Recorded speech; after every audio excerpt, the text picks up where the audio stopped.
Esta mañana hemos terminado todo lo que se hacía dentro del santuario. Pero hemos dicho que el servicio anual terrenal tenía 4 partes. Hemos considerado la primera parte y la segunda. Ahora nos toca considerar la realidad de la tercera parte. Hemos dicho que esta tercera parte, que es Levítico 16, 20 al 22, en el ritual era una sola parte, pero en lo que es la realidad, tiene una parte que se debe realizar ¿dónde?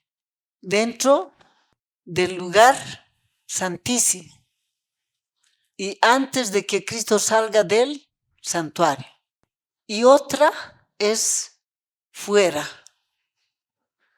Lo mismo vamos a decir de qué, de este último servicio del día de las expiaciones, que igual tiene una parte dentro del santuario y otra parte tiene fuera. Entonces, vamos a ver lo que el sumo sacerdote terrenal hacía al salir del santuario, hacer traer al macho cabrío que era para Sacel, para luego él poner sus manos sobre la cabeza del macho cabrío y mandarlo a tierra desierta e inhabitada. ¿Para qué ponía el sumo sacerdote sus manos sobre la cabeza del macho cabrío? Para hacer la transferencia del pecado que había sido borrado. ¿A quién? Al macho cabrío vivo, símbolo de Satanás. Esto dentro del santuario tiene que ver con qué. Vamos a poner así. Tenemos aquí, tenemos el lugar santísimo. Apocalipsis 11, 19. Y en el lugar santísimo, ¿quién está? Está Dios Padre, que es, de acuerdo a Daniel, es el juez. Daniel capítulo 7, 9 y 10, es el juez. ¿Y qué hemos dicho que Dios Padre tiene? Al mismo tiempo justicia y misericordia.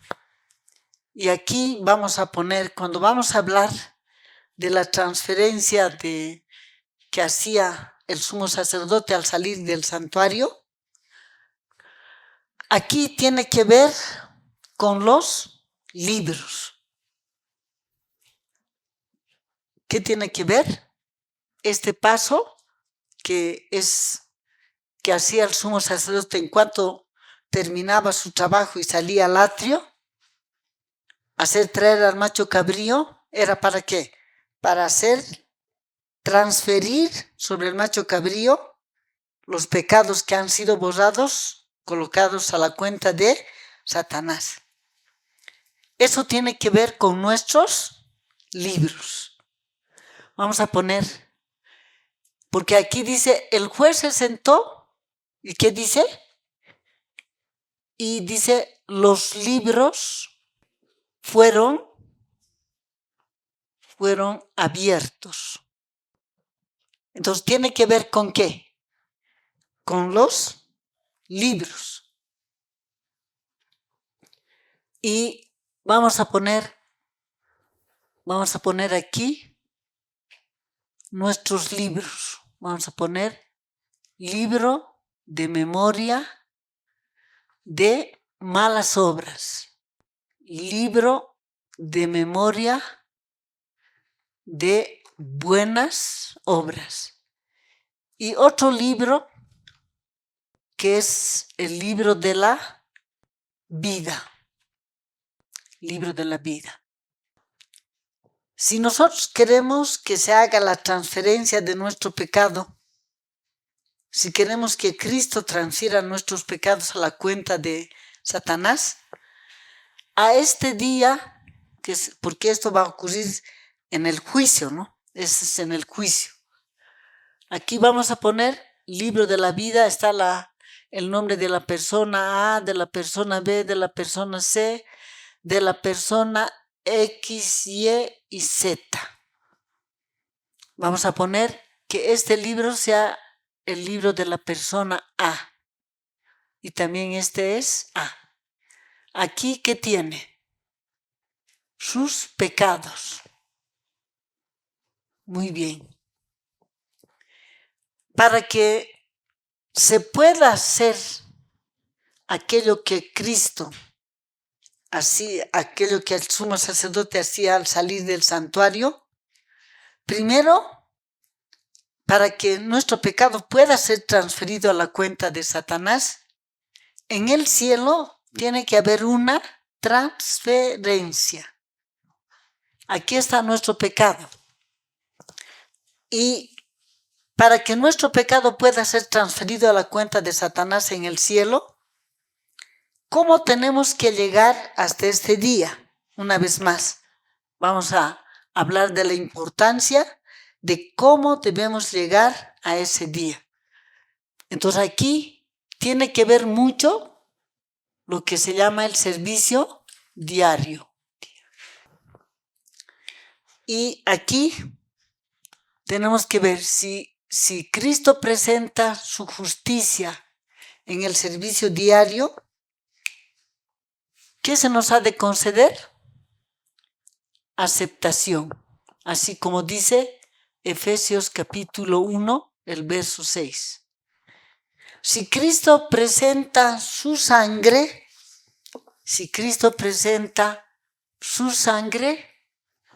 se nos ha de otorgar ¿qué cosa? El perdón del pecado confesado.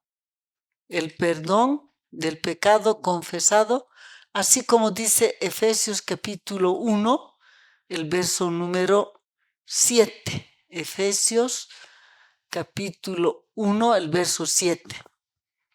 Y si Cristo vuelve a presentar su justicia,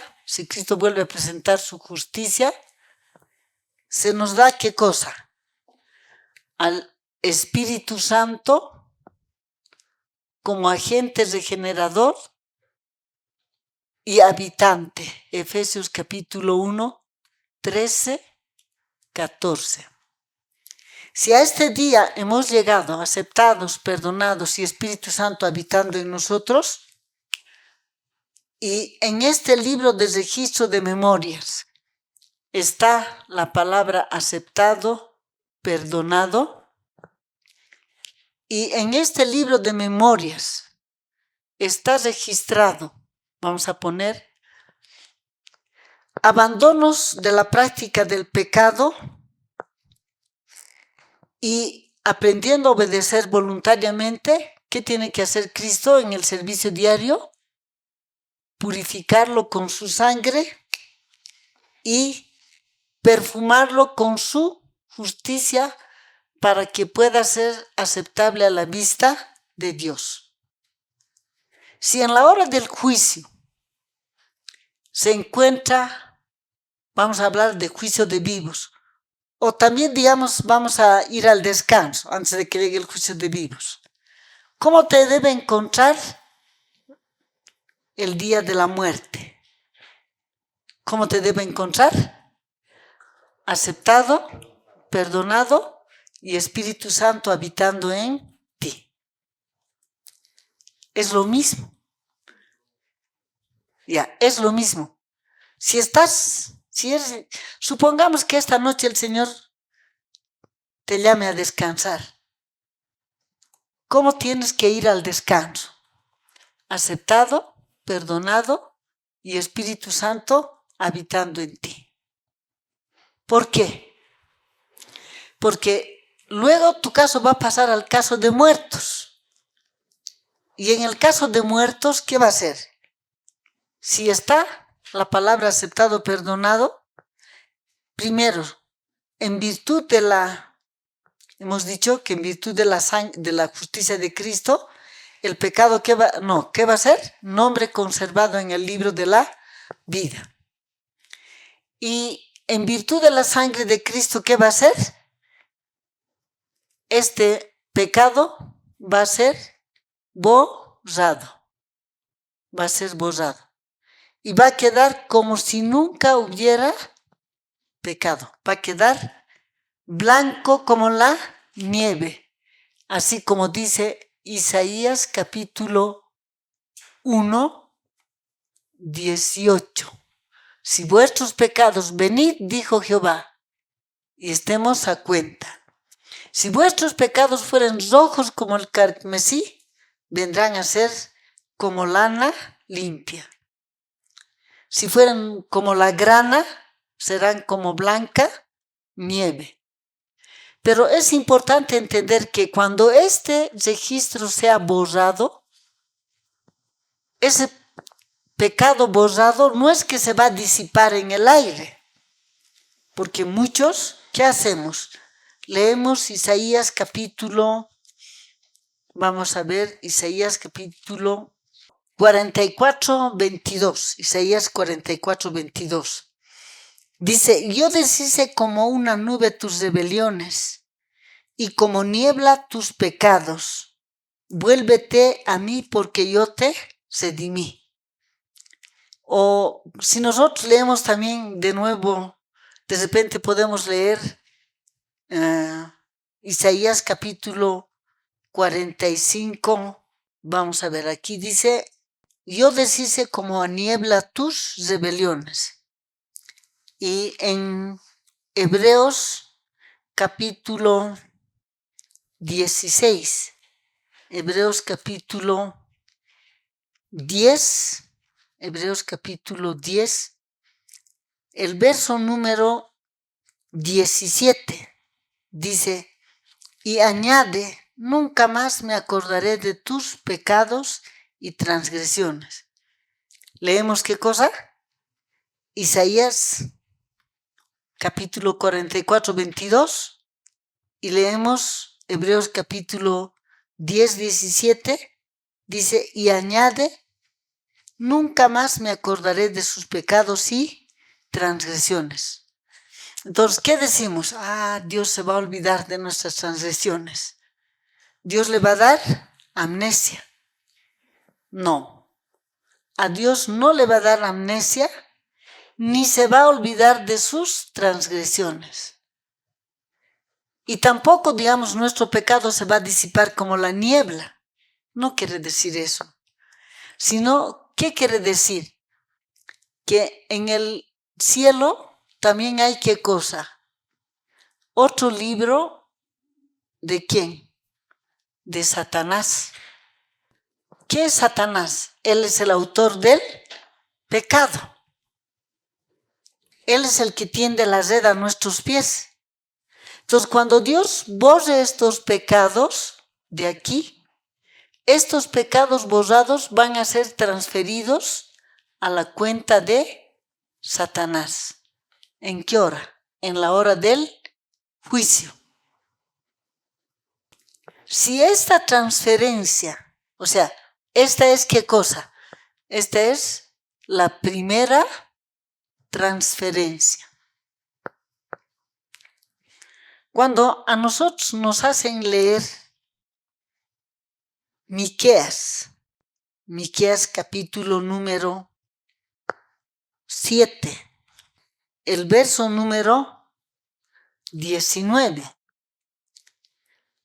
Pero es importante leer también el verso 18, Miqueas 7, 18, que dice, ¿qué Dios como tú que perdona la maldad y olvida el pecado del remanente de su heredad? No retuvo para siempre su enojo porque se deleita en perdonar. En Miqueas capítulo 7, 18 estamos en servicio diario. ¿Cómo sabemos que es servicio diario? Porque es en el servicio diario donde se otorga ¿qué cosa? El perdón. Y aquí dice, ¿qué Dios como tú que perdona la maldad y olvida el pecado del remanente de su heredad? No retuvo para siempre su enojo porque se deleita en misericordia. Y el verso 19 dice, Él volverá a tener misericordia de nosotros, sepultará nuestras iniquidades y echará en lo profundo del mar todos nuestros pecados. Cuando a los seres humanos le están administrando el rito del bautismo, ¿qué le leen? Miqueas 7:19, para decir qué cosa. Que en el rato de que le están administrando el rito del bautismo, el agua se lo lleva su pecado a lo profundo de la mar. Pero aquí no está hablando del rito del bautismo, es día de juicio. Ese mar es ¿quién? Ese mar es Satanás. ¿Por qué? Porque él es el autor del pecado. Él es el que nos tiende las redes. Él es el que nos estudia y prepara las zancadillas para que nosotros podamos caer. Entonces, cuando nosotros leemos Miqueas capítulo 7:19, este pecado es borrado de aquí y transferido aquí. Entonces aquí estamos con Miqueas capítulo 7:19. Pecado es transferido a la cuenta de ¿quién? De Satanás, que es el autor del pecado. Entonces, esto es lo que necesitamos entender muy bien. Se hace esa transferencia del pecado de ¿quién? Del pecador a la cuenta de Satanás, porque él es el autor.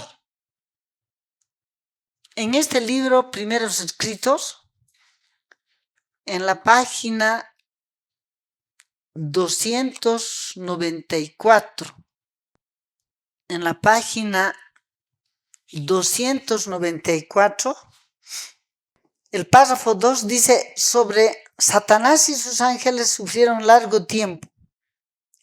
Sobre Satanás pesaba no solo el castigo de sus propios pecados, sino también el de todos los de la hueste redimida que habían sido puestos sobre él.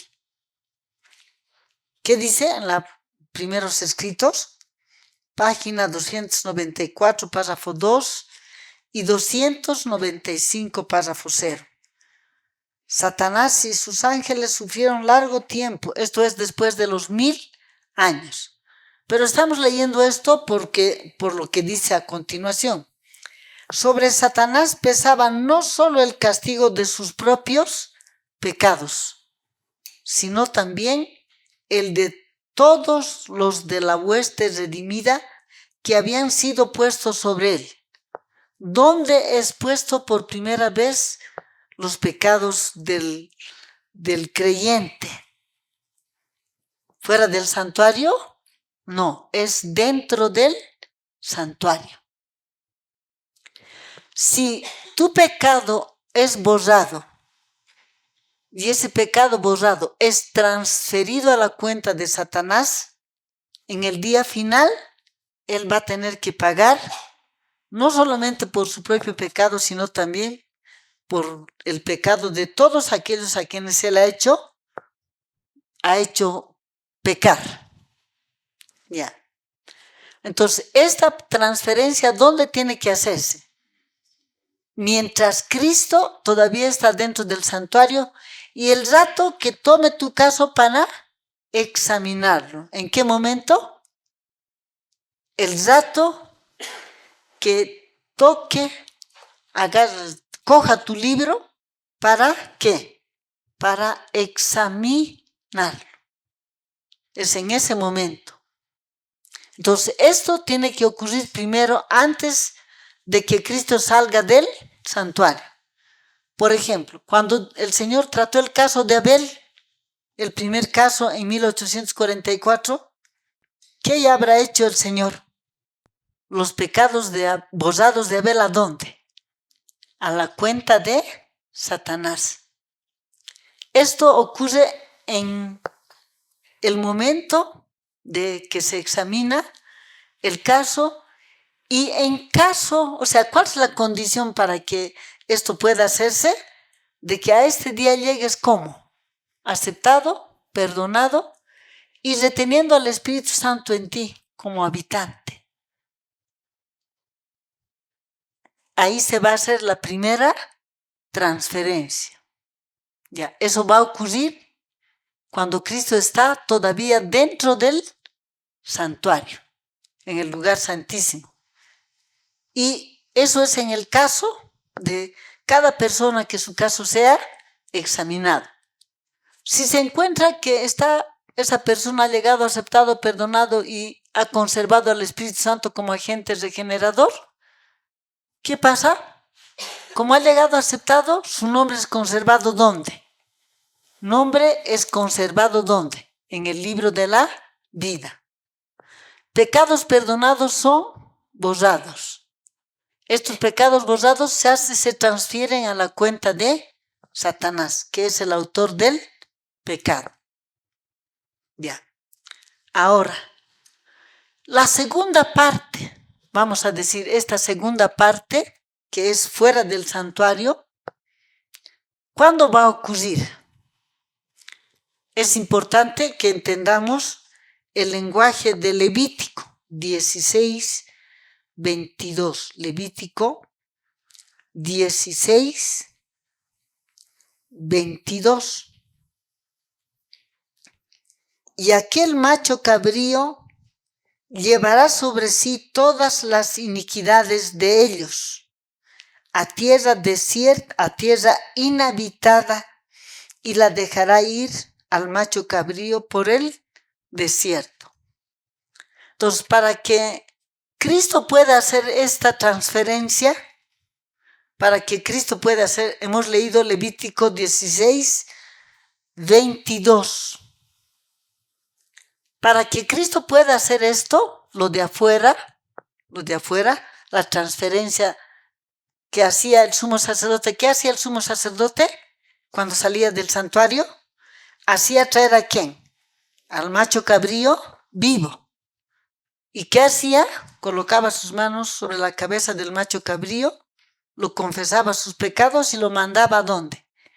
A tierra desierta y sin habitante. Ahora vamos a pensar, ¿Cristo puede hacer eso mientras este planeta Tierra tenga un habitante? No. Entonces, esa parte de afuera, aquí hemos dicho que este es número 1. La parte de afuera, ¿cuándo se va a hacer la parte de afuera? Vamos a leer. Conflicto de los siglos, página 715. El párrafo número 2. A la venida de Cristo, los impíos serán borrados de la superficie de la tierra, consumidos por el espíritu de su boca y destruidos con el resplandor de su gloria. Cristo lleva a su pueblo a la ciudad de Dios y la tierra queda privada de sus habitantes. ¿Qué dice? ¿Cuándo la tierra va a quedar desierta y sin habitantes? ¿Cuándo la tierra va a quedar desierta y sin habitantes? Voy a releer. Conflicto de los siglos, página 715, párrafo 2. A la venida de Cristo, los impíos serán borrados de la superficie de la tierra, consumidos por el espíritu de su boca y destruidos con el resplandor de su gloria.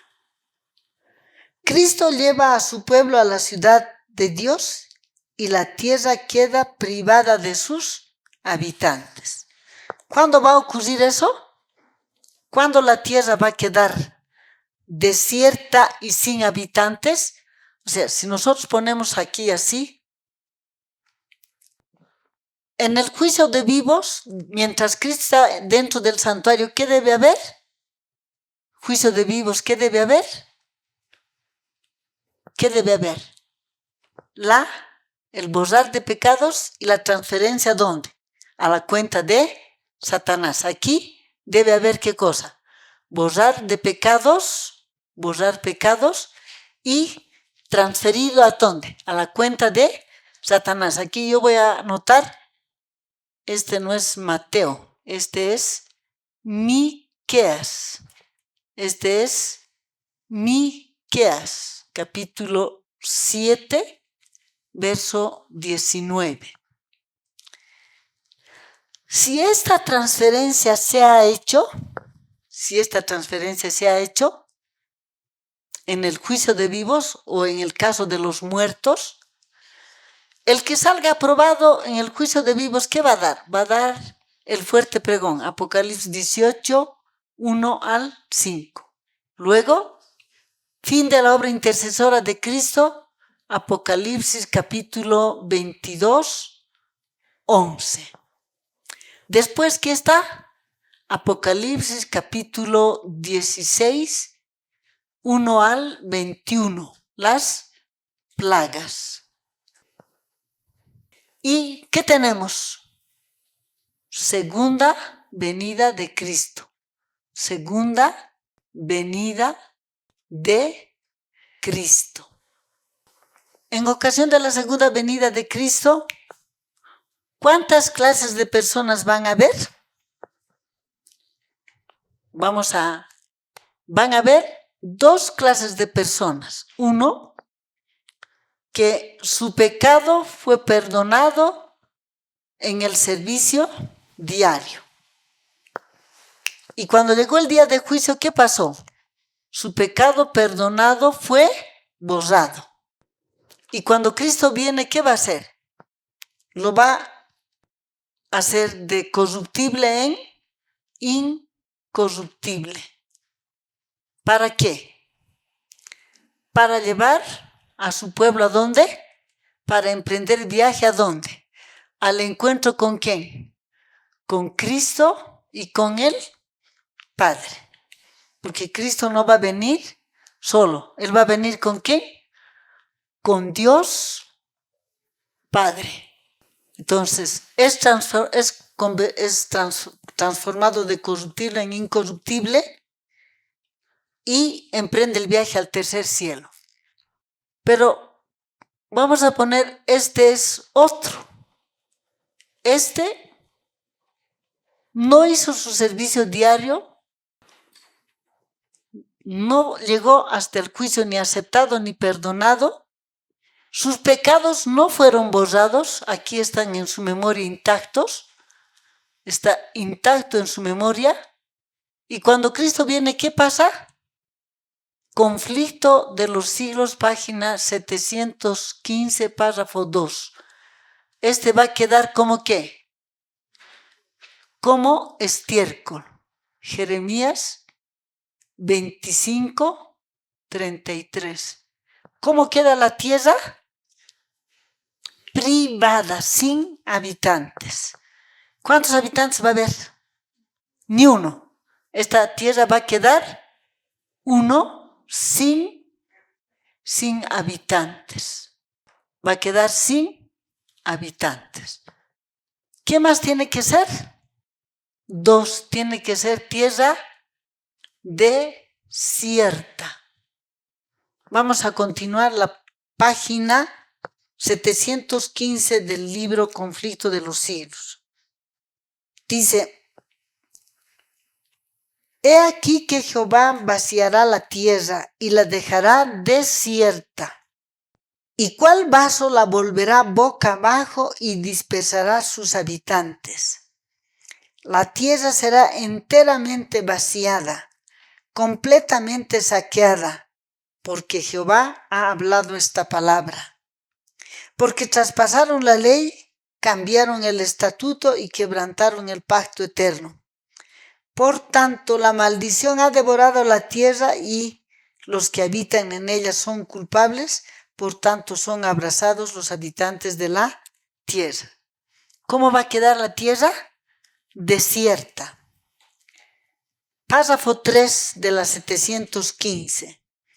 Toda la tierra tiene el aspecto desolado de un desierto. ¿Cómo está ahora la tierra? Desierta, sin habitantes. Dice, toda la tierra tiene el aspecto desolado de un desierto. Las ruinas de las ciudades, las aldeas destruidas por el terremoto, los árboles desarraigados, las rocas escabrosas arrojadas por el mar o arrancadas de la misma tierra están esparcidas sobre la superficie de esta, al paso que grandes cuevas señalan el sitio donde las montañas fueron rasgadas desde sus cimientos. Muy bien. Digamos, les voy a decir así, para que ustedes piensen. Cuando Cristo termina su obra intercesora en el santuario y Él sale, ¿está la tierra desierta y sin habitantes?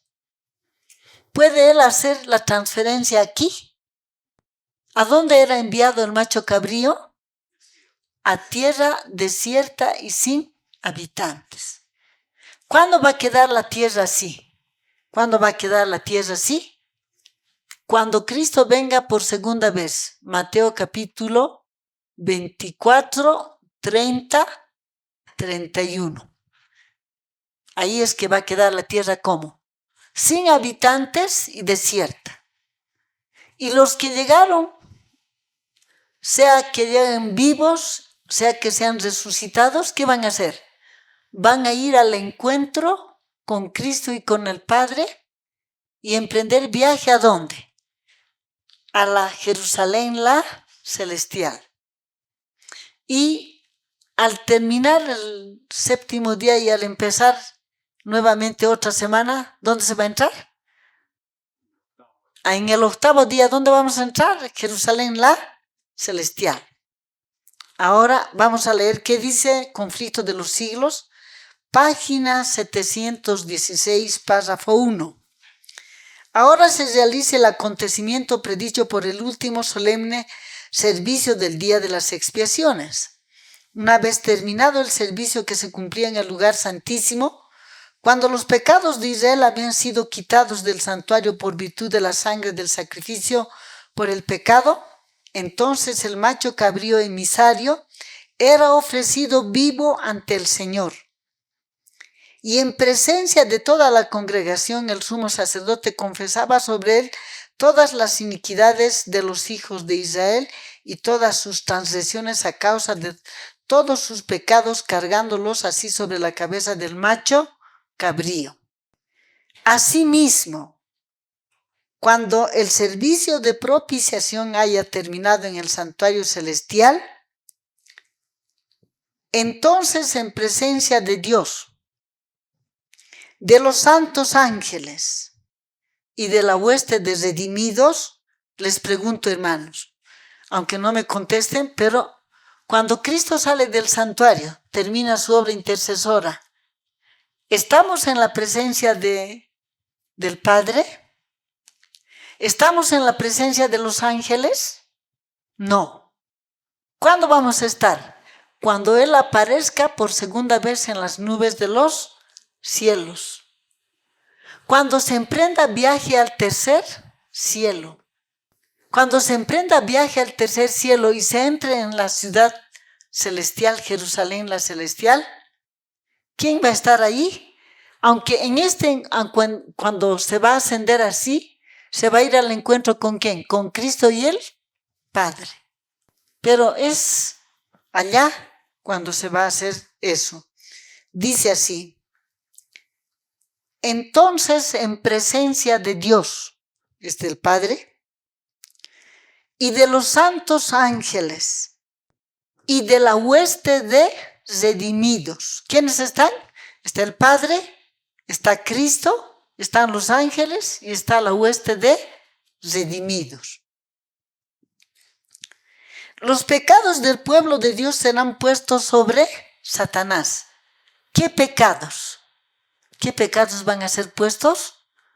Los pecados que fueron borrados y transferidos a la cuenta de Satanás, mientras Cristo estaba ¿dónde? Dentro del santuario. Dice: entonces en presencia de Dios, de los santos ángeles y de la hueste de redimidos, los pecados del pueblo de Dios serán puestos sobre Satanás. se le declarará culpable de todo el mal que les ha hecho cometer. Y así como el macho cabrío emisario era despachado a un lugar desierto, así también Satanás será desterrado en la tierra desolada, sin habitantes, y convertida en un desierto horroroso. Entonces, cuando se esté en presencia de ¿quién? Del Padre, de la hueste de ángeles que no han caído en el pecado, y cuando estén todos los redimidos en el cielo, ¿qué va a hacer Cristo? Va a transferir los pecados ¿sobre quién? Sobre Satanás. Pero ya ¿de quiénes? De todos aquellos que primero dentro del santuario sus pecados fueron borrados y transferidos aquí. Y luego Satanás ¿qué va a hacer? Va a ser desterrado en este planeta Tierra. ¿Va a tener a alguien a quien tentar? No. Dice en la página 716, el párrafo 2, el autor del Apocalipsis predice el destierro de Satanás y el estado caótico y de desolación a que será reducida la tierra, y declara que ese estado de cosas subsistirá por 1000 años. ¿Qué va a hacer? Después, cuando Cristo ya ha venido y ha buscado a sus hijos, ahora ¿qué va a empezar? Va a empezar los 1000 años.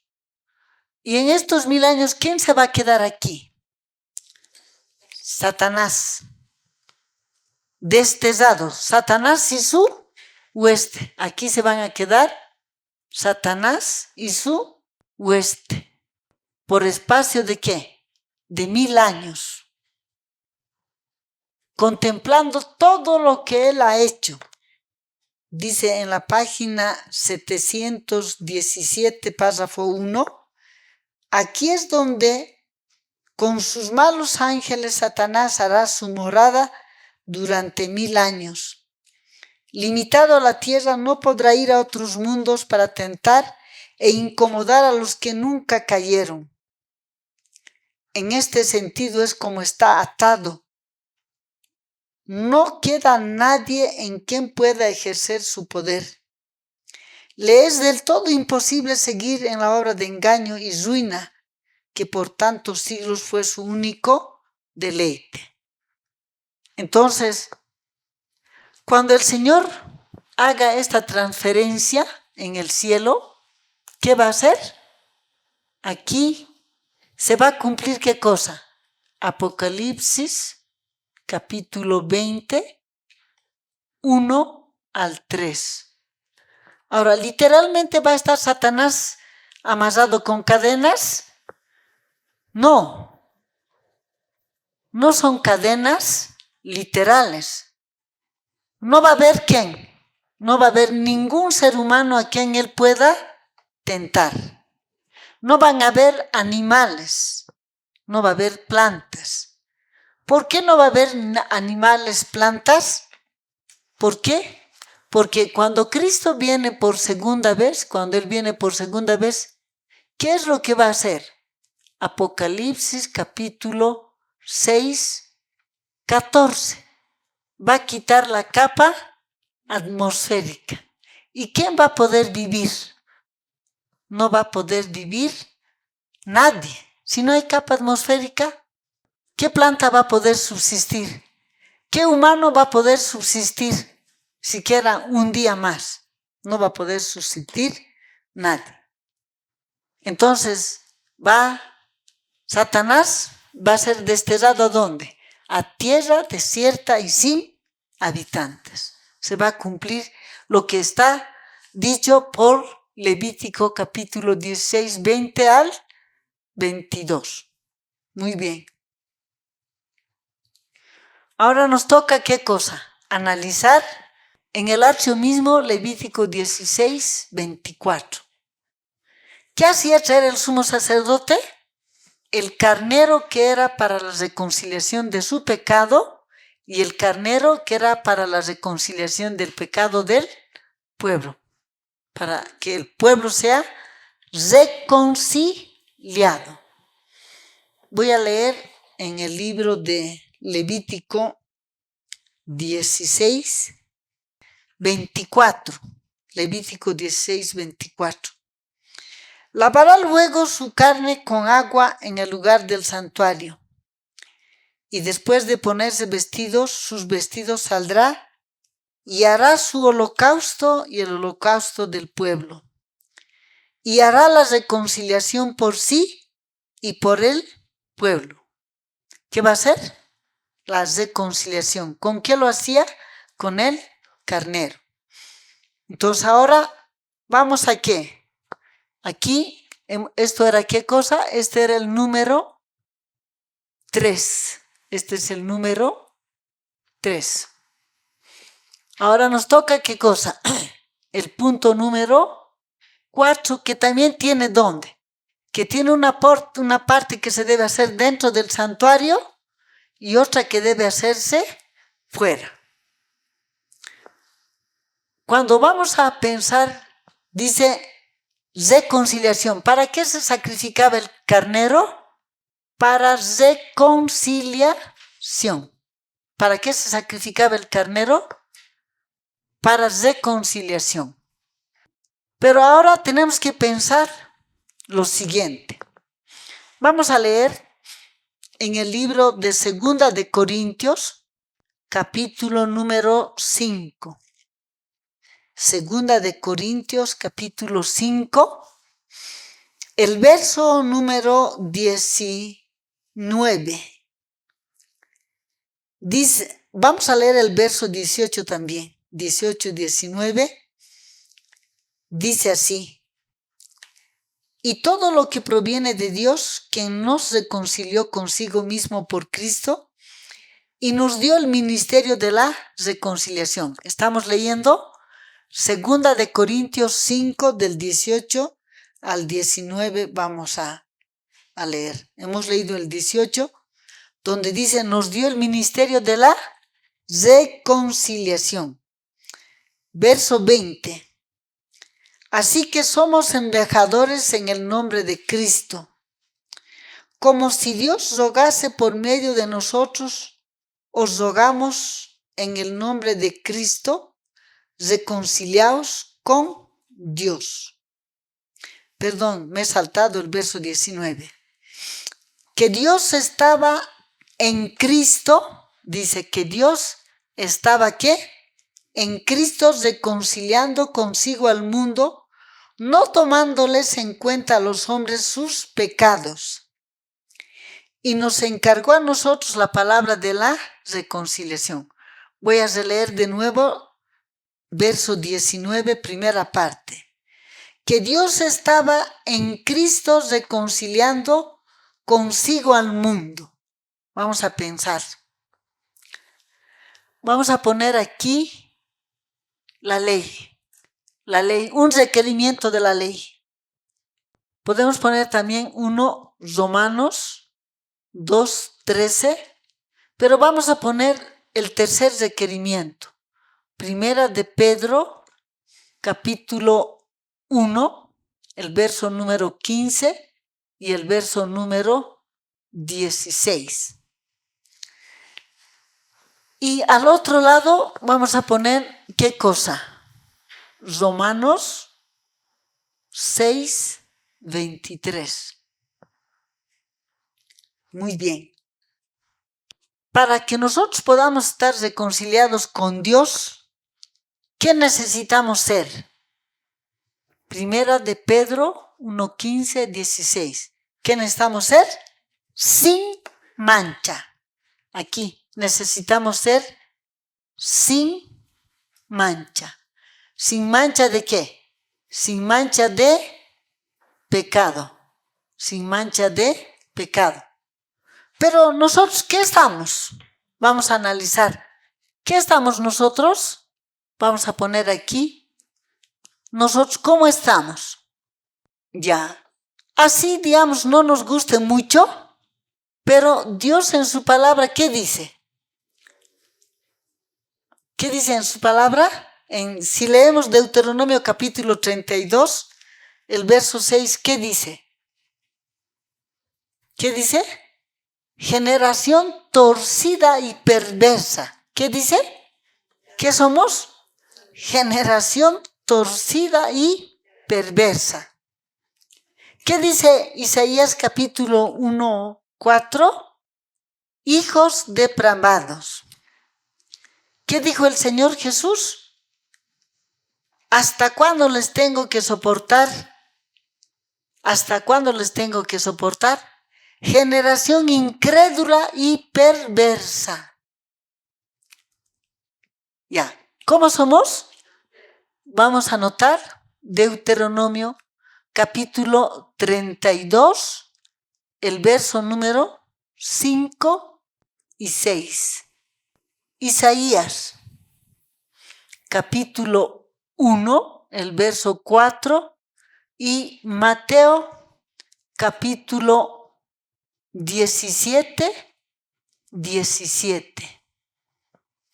¿Qué esperanza tenemos de reconciliarnos con Dios si somos generación torcida y perversa?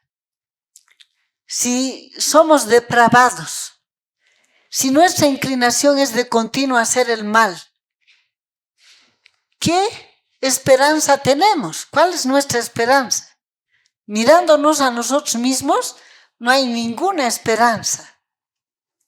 Pero ¿cuál es nuestra esperanza? Nuestra esperanza está ¿qué? Para que nosotros podamos ser reconciliados con Dios. Aquí es tan importante que Lucas capítulo 1, 35. ¿Qué dice Lucas 1, 35? Por lo cual el santo ser, ¿qué dice? Por lo cual el santo ser. Entonces, cuando dice el santo ser, ¿qué está haciendo?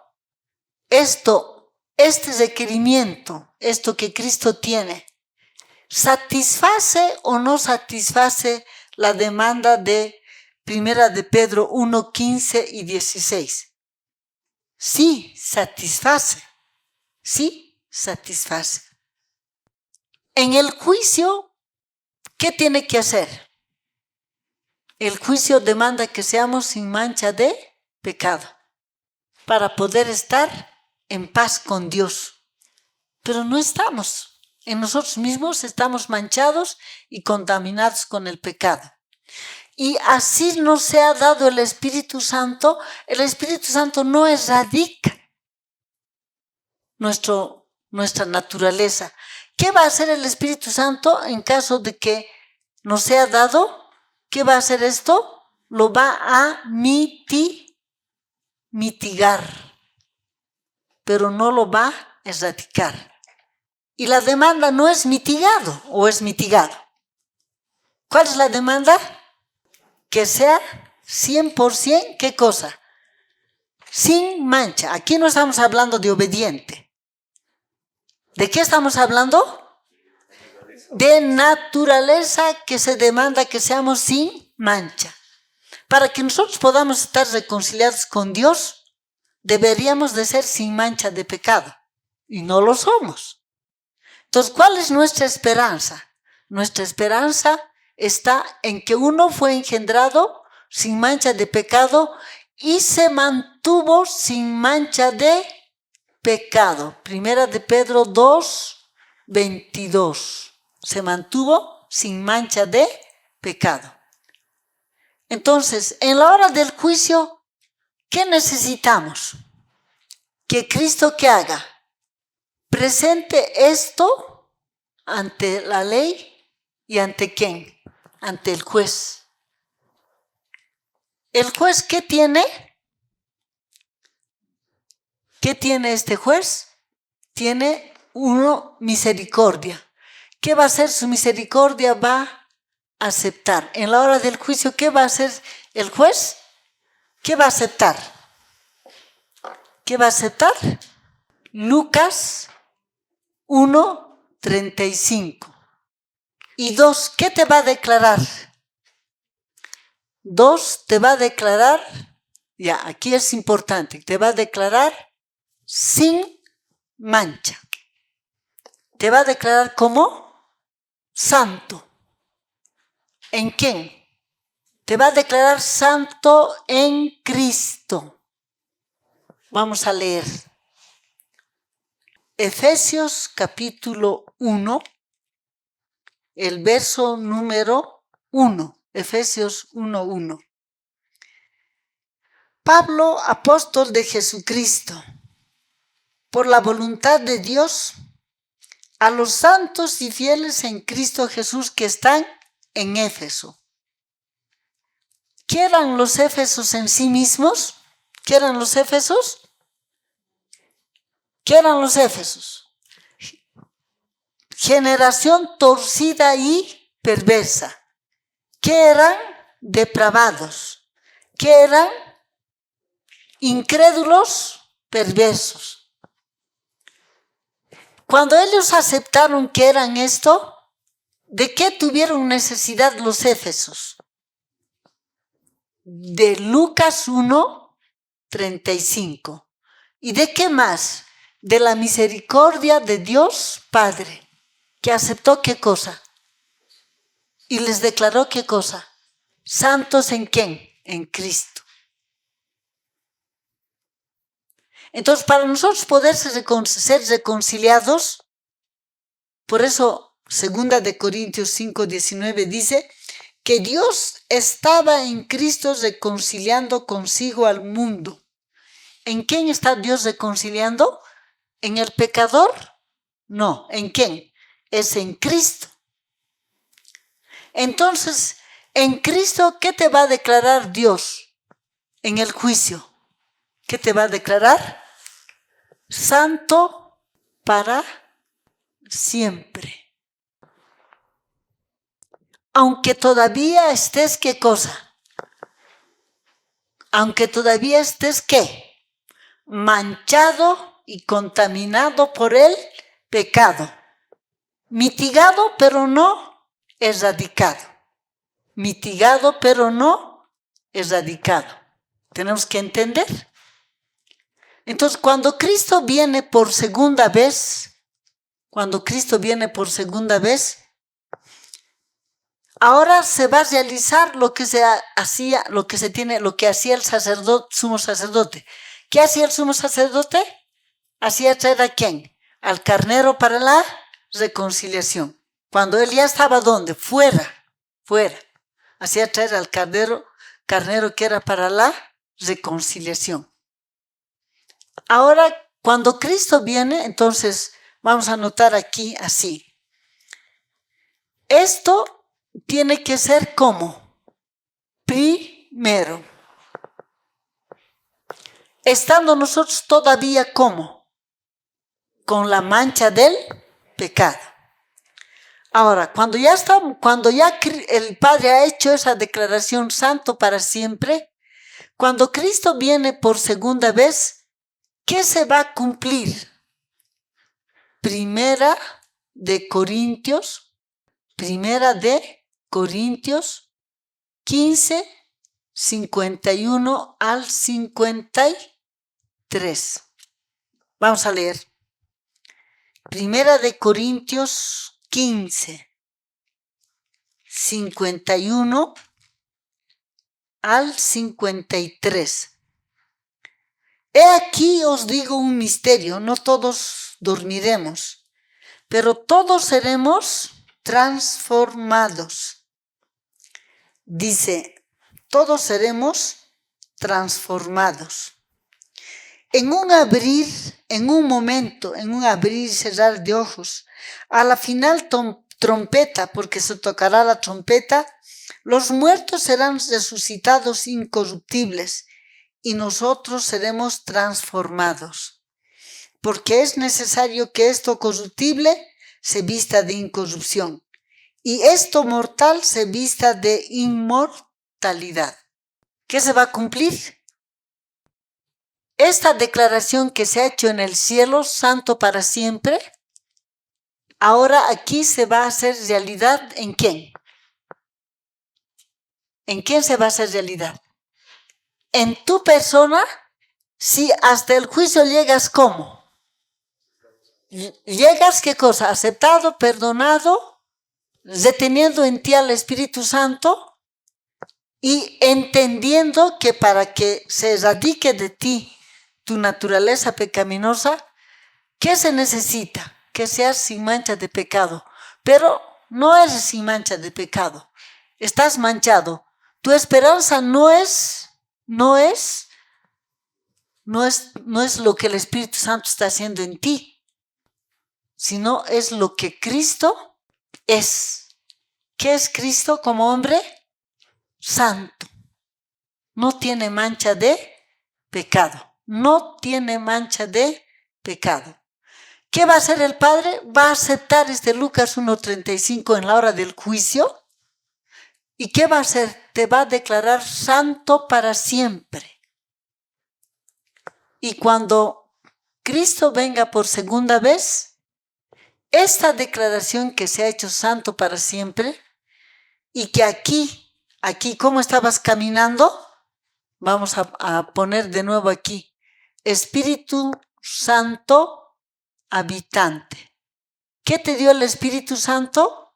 La promesa del nuevo pacto. Escribiré mis leyes en sus mentes y en sus corazones. 2. ¿Te dio qué cosa? Gálatas capítulo 5, 22 y 23. Y como dice Primera de Corintios 1, 2, llamados ¿a qué? Llamados a ser santos. O como dice que Hebreos capítulo 12, 14. Procurad la santidad sin la cual nadie verá al Señor. Pero hasta la hora del juicio ya eres santo. Entonces, ¿cuál es tu esperanza? Ya. Entonces, ¿dónde debe haber la primera reconciliación? ¿Dónde? En el santuario y en la hora del juicio. Si se ha hecho esta reconciliación, si Dios Padre te ha declarado santo para siempre, y si llegas vivo aquí, ¿qué hará? Esa declaración que se hizo santo para siempre, y si en tu experiencia estabas caminando llamado a ser santo, aquí ¿qué se va a hacer? Ya. En un abrir y cerrar de ojos, ¿qué va a ser? Santo para siempre. Y ahora sí, ¿qué estás? Vamos a leer. Vamos a dar lectura al libro Conflicto de los Siglos. 369, párrafo 0, parte media. Hemos visto por los pasajes que acabamos de citar que cuando venga el Hijo del Hombre, los muertos serán resucitados incorruptibles y que los vivos serán mudados. Dice, este gran cambio los preparará para recibir el reino. Pues San Pablo dice, la carne y la sangre no pueden heredar el reino de Dios, ni la corrupción hereda la incorrupción. En su estado presente el hombre es mortal, corruptible, pero el reino de Dios será incorruptible y sempiterno. Por lo tanto, en su estado presente, el hombre no puede entrar en el reino de Dios. Pero cuando venga Jesús, concederá la inmortalidad. ¿Qué va a hacer cuando Cristo venga por segunda vez? Esto corruptible se va a vestir ¿de qué? De incorrupción. ¿En qué? ¿En cuánto tiempo? En un abrir y cerrar de ojos. Así como el pecado tomó posesión del hombre Adán en un abrir y cerrar de ojos, también cuando llegue la hora en que el pecado va a ser erradicado, ¿cómo va a ser? En un abrir y cerrar de ojos. ¿Qué va a ser? ¿El pecado qué va a ser? Erradicado ¿cómo? En un abrir y cerrar de ojos. cuando Dios erradique de ti el pecado en un abrir y cerrar de ojos, ¿estás preparado para qué? Para ir al encuentro con tu Dios y para que puedas hablar ¿cómo? Cara a cara con tu Dios. Para que puedas hablar ¿cómo? Cara a cara con tu Dios. Por eso dice aquí, este gran cambio los preparará para recibir el reino. ¿Cuál cambio? Esto corruptible se debe vestir ¿de qué? De incorrupción. ¿En qué tiempo? En un abrir y cerrar de ojos. Entonces, ahora sí estás preparado para emprender el viaje e ir al encuentro con Cristo y con Dios Padre y hablar con Él cara a cara. Entonces, cuando esto ocurra y se emprenda viaje al tercer cielo, en el tercer cielo, ¿qué va a hacer Cristo? En presencia de Dios Padre, de la hueste de redimidos y de todos ellos, ¿qué va a hacer Dios? ¿Qué va a hacer Cristo? Va a transferir sobre Satanás, ¿qué cosa? Tu pecado que fue borrado y que ya se colocó a la cuenta de Satanás. Entonces, la reconciliación, primera reconciliación, ¿dónde se hace? En el cielo. Y para que seas reconciliado, ¿qué necesitas de Cristo? Lucas 1:35, santo ser. Pero ahora les pregunto, hermanos, para que piensen. Si Cristo es humano pecaminoso, ¿alguna vez serás reconciliado con Dios? No serás nunca jamás reconciliado. Porque para que puedas ser reconciliado, necesitas de uno que fue engendrado sin mancha de pecado y se mantuvo sin mancha de pecado. Fue engendrado sin mancha de pecado y se mantuvo sin mancha de pecado.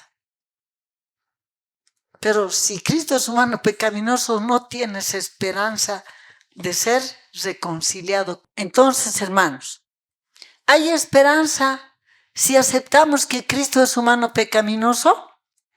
No hay ni la más remota esperanza de que podamos llegar a ser reconciliados con Dios. Porque ese Cristo humano pecaminoso, él mismo necesita otro que sea sin mancha de pecado.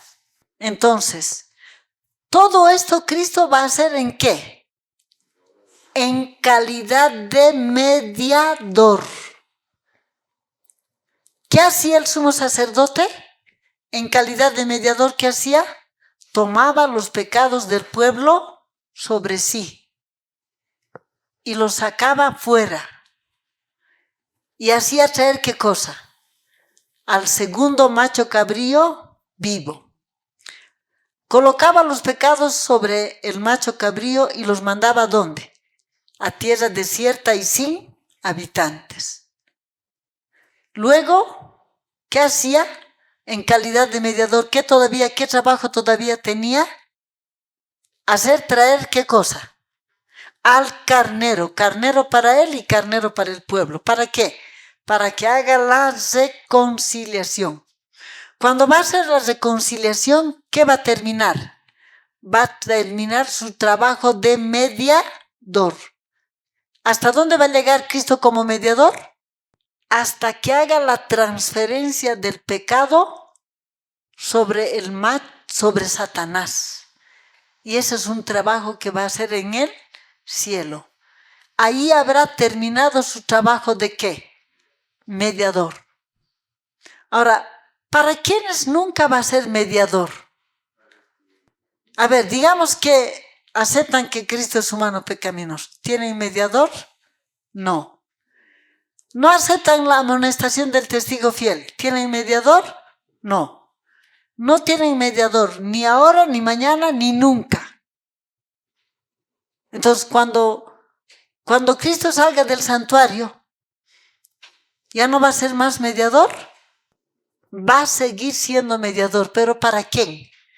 Para el que ha aceptado la amonestación del testigo fiel. Para ese va a seguir siendo mediador. Porque ¿qué trabajo le toca hacer fuera del santuario? Hacer la transferencia, pero eso va a ser el último trabajo que va a hacer. ¿Qué tiene que hacer? En calidad de mediador, cuando Él venga, ¿qué tiene que hacer? Hacer que esto corruptible se vista de incorrupción. Pero eso primero ha tenido que ser hecho ¿dónde? Dentro del santuario. Ya. Porque si esto no se hace dentro del santuario, va a haber esta erradicación. No va a haber.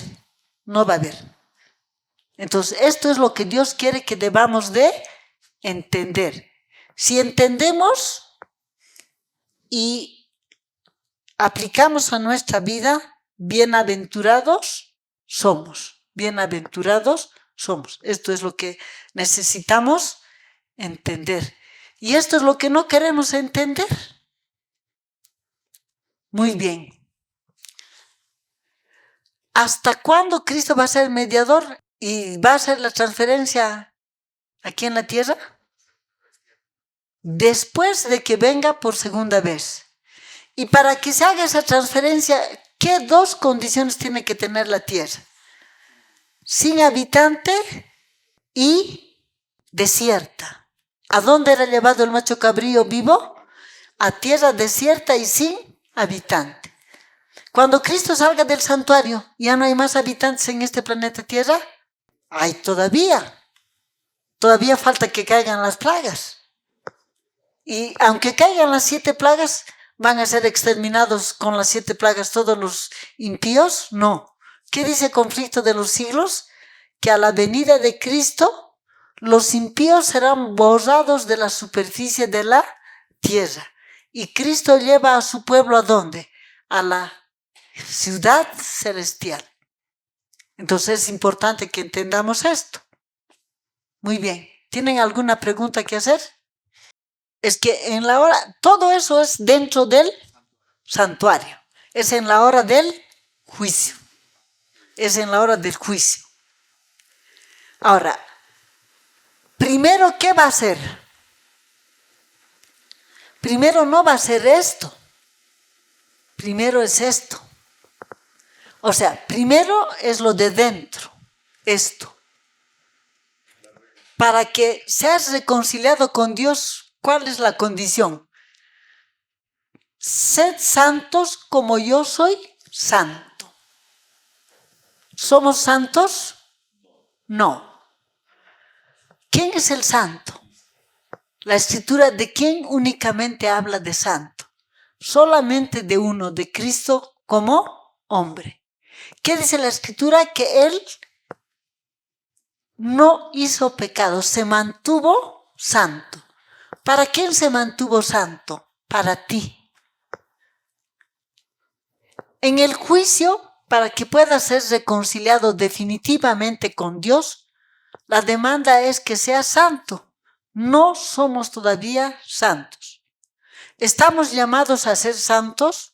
El Espíritu Santo ha creado en nosotros lo que no tenemos, para que, como dice Hebreos capítulo 12, 14, procurar la santidad sin la cual nadie verá al Señor. Pero todavía no está erradicado esta naturaleza. Entonces, ¿qué necesitamos? Aún en el juicio, para que se haga la reconciliación, necesitamos de esto. Y que el Padre, por su misericordia, acepte esto y nos declare ¿qué cosa? Santo para siempre. Primero, ¿en quién? En Cristo. Y cuando Él viene por segunda vez, ahora ya es en ti. Ya se ha hecho realidad. Ahora, como ya estás en ti mismo santo, estás preparado para emprender el viaje al tercer cielo, para encontrarte con Cristo, con el Padre y poder hablar con Él ¿cómo?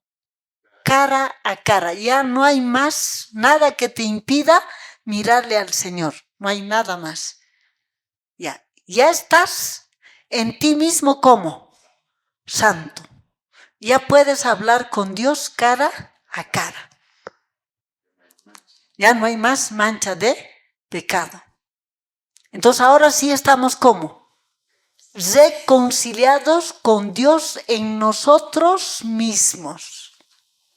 Pero la primera reconciliación es en Cristo y es dentro del santuario. Es lo que necesitamos entender. ¿Ya? Eso es lo que necesitamos entender. Esta erradicación que se va a dar cuando Cristo venga, podemos entender con el libro de la naturaleza. Ya ha llegado la hora de la cosecha y cuánta mala hierba sigue habiendo. Cuando cosechas tus papas, ¿cuántas malas hierbas ya no hay? Sigue habiendo. Ya, está mitigado, pero no está erradicado. Ya. Por eso, ¿qué hemos leído esta mañana en el conflicto de los siglos, en la página 678, el párrafo 0, dice así: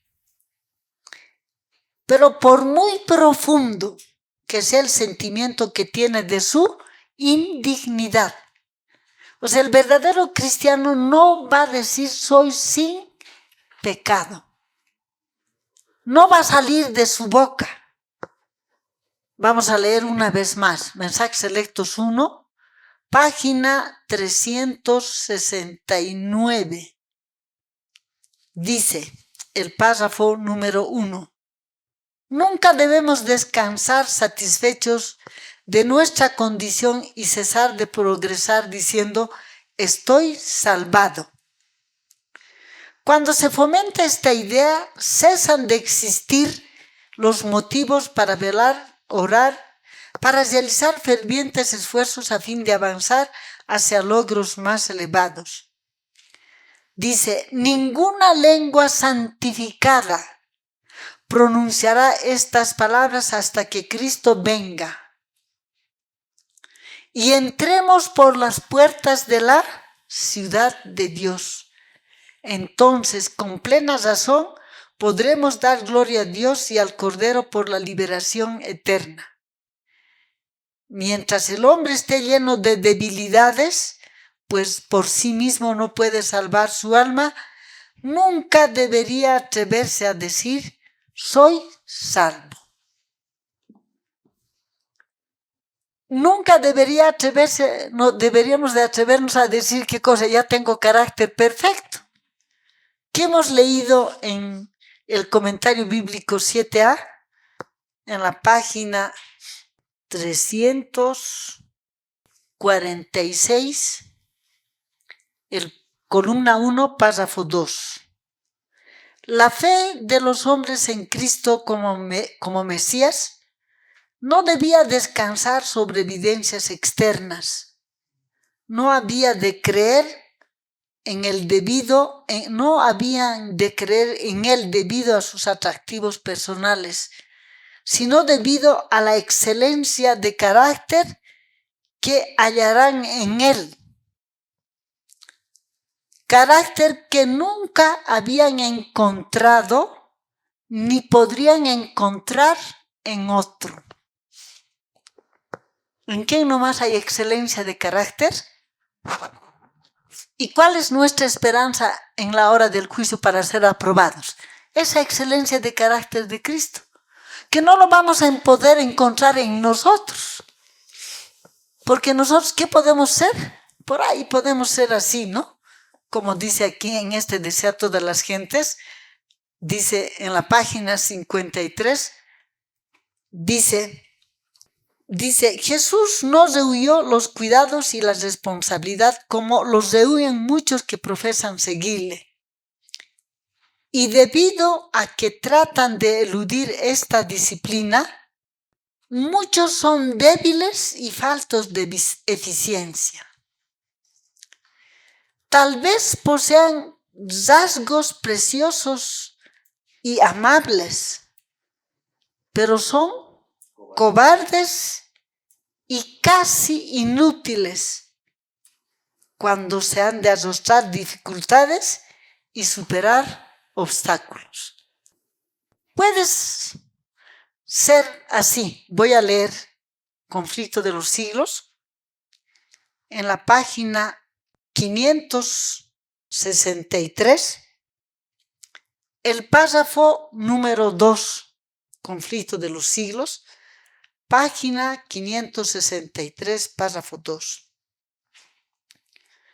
Dice: el tentador obra a menudo con el mayor éxito por intermedio de los menos sospechosos de estar bajo su influencia.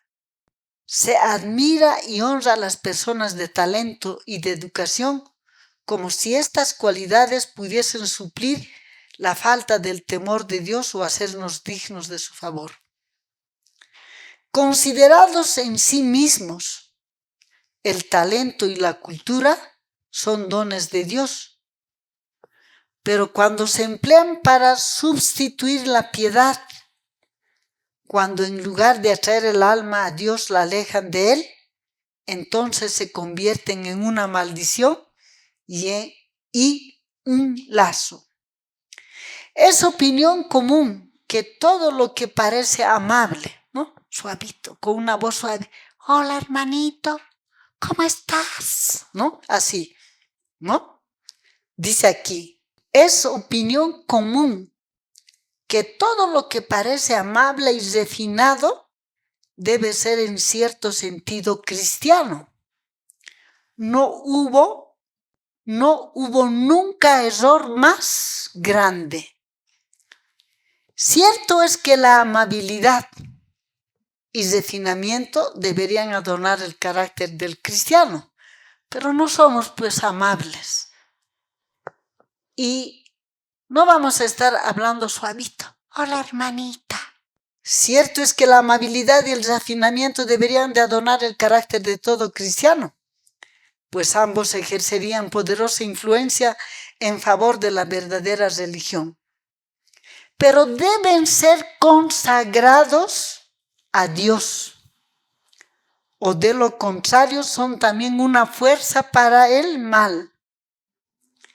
Muchas personas cultas y de modales afables, que no cederían a lo que suele llamarse actos inmorales, son brillantes instrumentos de Satanás. Lo insidioso de su influencia y ejemplo los convierte en enemigos de la causa de Dios, más peligrosos que los ignorantes. Por eso, aquí el comentario bíblico, cuando habla del carácter de Cristo, dice: no lo podrán encontrar en otro, ni nunca lo podrán encontrar en otro. Pero nosotros queremos hallar ese carácter perfecto en nuestros hermanos, y cuando vemos que algo, digamos, es que somos como el huevo, ¿no? Mírame, no me toques. O esos vasos de cristal tan suavitos que hay que tratarles así, de la manera más delicada para que no se rompan. Así somos. Lamentablemente así somos. Y cuando vemos algo que ya decimos: esta no debe ser cristiana. ¿Para qué nomás estudiará tanto la Biblia? Pero ¿qué dice el Conflicto de los Siglos? No hubo error más grave ahí. ¿Y qué son? ¿Qué cosa? Personalmente he podido ver personas así, de voz bien suave, delicada, afable, pero que son terribles instrumentos de Satanás. Bueno, ¿tienen alguna pregunta más? Hemos terminado, gracias a Dios. Hemos visto que el símbolo se está encontrando con la realidad. ¿Con quiénes? Con los que ya han sido muertos. Pero la última parte, tanto lo del atrio, lo del macho cabrío y del carnero, la última parte, tiene que ver todavía ¿con qué? Con la segunda venida de Cristo. ¿Tiene que ver todavía con qué? Con la segunda venida de Cristo. Eso todavía no es cumplido. es un evento por cumplirse. Todavía falta por cumplirse. ¿Cuándo se va a cumplir? Cuando Cristo venga por segunda vez. ¿Y qué va a hacer? Va a erradicar de nosotros la naturaleza pecaminosa subyugada para que podamos ahora estar reconciliados con Dios. ¿En quién? En nosotros mismos. ¿Para quién no va a haber intercesor? Para el que no ha aceptado el consejo del testigo fiel, Cristo no es intercesor ahora, ni mañana, ni nunca. Pero para el que ha aceptado la amonestación del testigo fiel, ¿qué es Cristo en este momento? Tu intercesor, tu mediador, tu abogado. Y cuando salga del santuario, ¿qué va a seguir siendo? Va a seguir siendo tu mediador. Porque en calidad de mediador, ¿qué tiene que hacer todavía? Tiene que erradicar de nosotros, ¿qué cosa? La naturaleza pecaminosa. Y a eso está apuntando, ¿qué cosa? El carnero. Ya, a eso está apuntando el sacrificio del carnero. Solo que tenemos que entender que esa reconciliación tiene su primera parte, ¿dónde? Dentro del santuario. Si dentro del santuario el Padre no te declara santo para siempre, cuando Cristo venga por segunda vez, ¿qué quieres ser? ¿Quieres ser esto o quieres ser esto? Pero para que pueda ser transformado, primero, ¿qué tiene que hacer Cristo como tu mediador? Tiene que presentarse por ti ante el Padre. ¿Y qué tiene que presentar? Su santidad.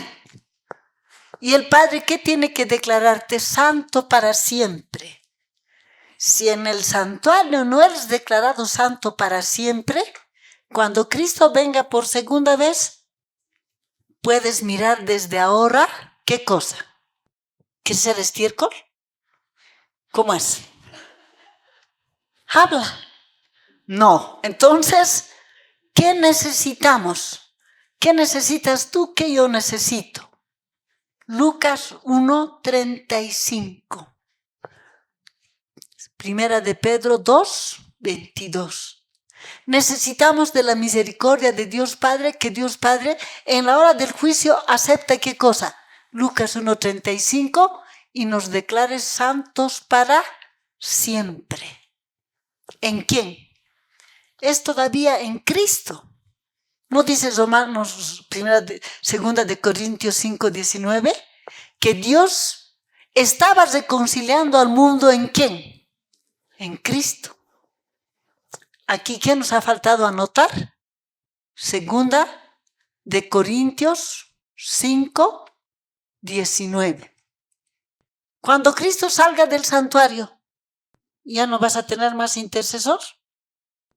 No, te estoy preguntando, ¿vas a tener o no vas a tener intercesor? Sí, ¿por qué? Porque necesita que como intercesor haga esto y haga la transferencia en el cielo. Cuando Él haga ese servicio, ¿qué va a terminar? Su trabajo de intercesor, no antes. Es lo mismo, intercesor, mediador, que habla por nosotros. Es lo mismo. ¿Cristo qué es? ¿Es tu abogado? ¿Es tu representante? ¿Es tu mediador? ¿Es tu nuevo padre? Es todo. Es que Él no va a dejar. Por eso es que el ritual simbólico nos hace entender, pues. A ver, voy a leer una vez más. Conflicto de los siglos, página 472, párrafo 3. Dice: el día de la expiación, el sumo sacerdote, después de haber tomado una víctima ofrecida por la congregación, iba al lugar santísimo con la sangre de dicha víctima. y rociaba sobre ella el propiciatorio encima mismo de la ley para dar satisfacción a sus exigencias.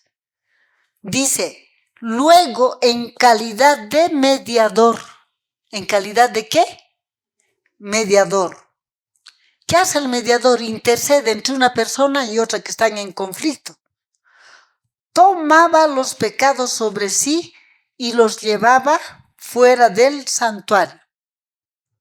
Poniendo sus manos sobre la cabeza del segundo macho cabrío, confesaba sobre él todos esos pecados, transfiriéndolos así figurativamente de él al macho cabrío emisario.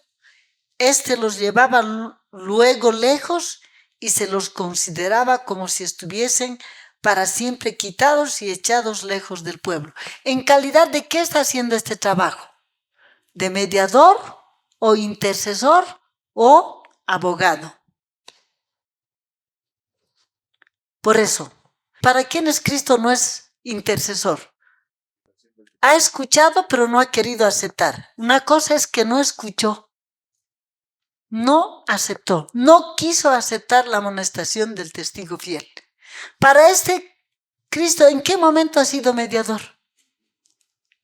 Y no va a ser. De manera que cuando Él salga del santuario, no tiene pues intercesor. Nunca ha tenido. Es que tenemos que entender que nunca ha tenido. Jamás ha tenido.